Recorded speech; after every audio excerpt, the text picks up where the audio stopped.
بسم الله الرحمن الرحيم.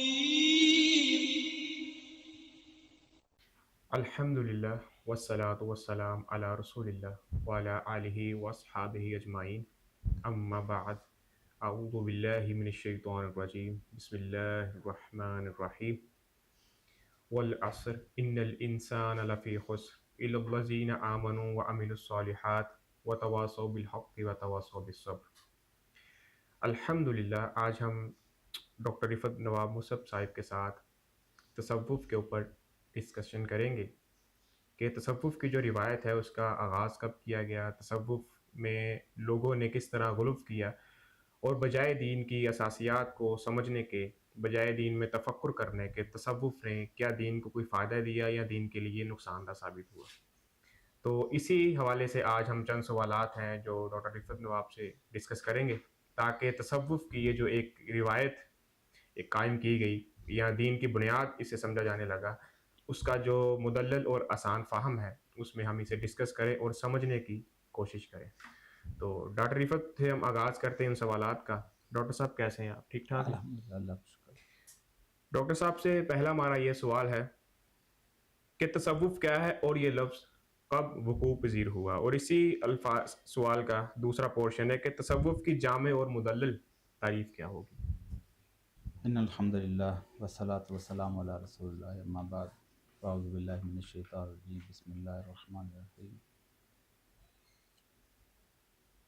تصوف کی کوئی جامع یا معنی تعریف تو نہیں کی جا سکتی، کیونکہ خود اہل تصوف نے اس کی جو تعریفیں کی ہیں اس کے مختلف سورسز بیان کیے ہیں۔ مثلا بعض لوگ کہتے ہیں کہ یہ اسم صفت سے ہے، یعنی کہ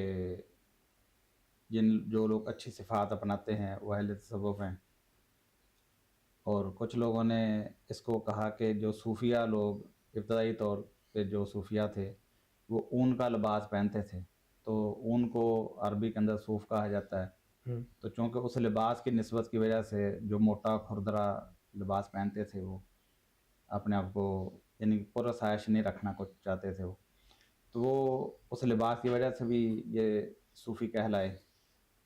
اور کچھ لوگ اس کے بارے میں کہتے ہیں کہ اصحاب صفا یعنی رسول اللہ صلی اللہ علیہ وسلم کے وہ صحابہ کرام جو دور دراز علاقوں سے ہجرت کر کے مدینہ آئے، اور مدینہ میں ان کا چونکہ وہ کوئی کفالت کرنے والا باقاعدہ طور پہ نہیں تھا، تو ان کو مسجد نبوی کے اندر ایک چبوترا تھا جس کو صفا کہا جاتا تھا، تو وہ وہاں پہ رہتے تھے۔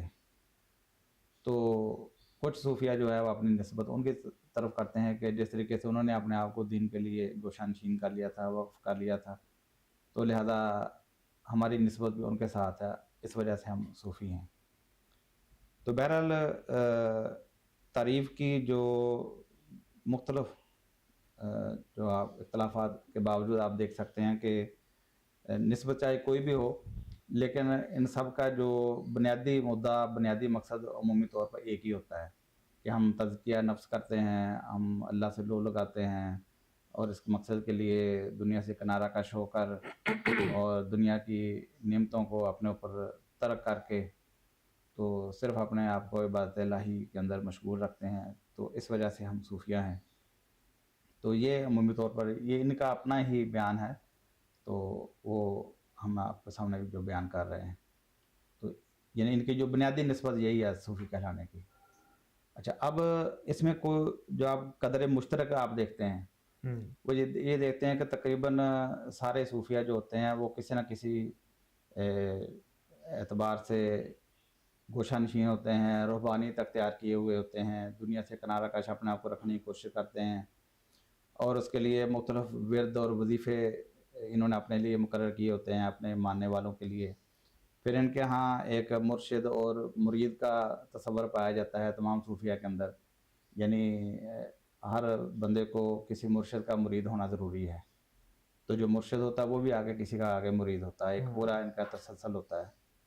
پھر اہل تصوف کے ہاں قبروں کو ایک مرکزی حیثیت حاصل ہوتی ہے، خانقاہیں ہوتی ہیں، خانقاہ کے ساتھ ایک مسجد ہوتی ہے، ساتھ ہی ایک مزار ہوتا ہے اور صوفی صاحب کا اور مرشد صاحب کا، تو جہاں وہ اللہ کی عبادت کرتے ہیں وہیں وہ مرشد کے ساتھ لو لگانے کی بھی کوشش کرتے ہیں۔ تو یہ آپ کو قدر مشترک آپ ان کے اندر نظر آتی ہے. ٹھیک. ٹھیک ہے نا جی.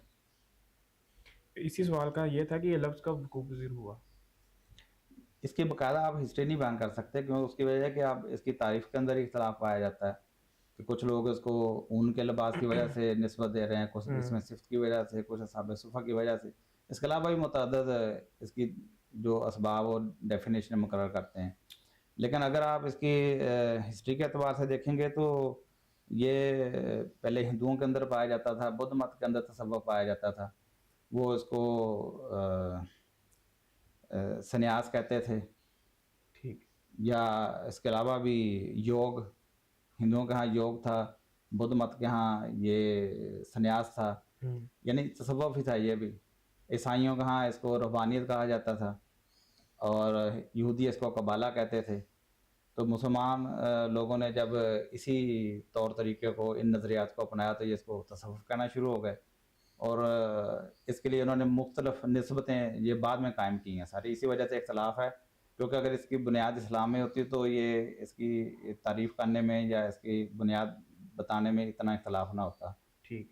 یعنی اس کی بنیاد اسلام سے نہیں ہے, بلکہ اس کی آپ جڑیں اگر آپ دیکھیں گے تو آپ کو بدھ مت میں, ہندو مت میں, عیسائیت میں, یہودیت میں پہلے سے ملتی ہیں. تو انہی نظریات کو اسلامائز کر کے بعد میں پیش کیا گیا ہے, اور اس کی بنیادیں بعد میں فراہم کرنے کی کوشش کی گئی ہے.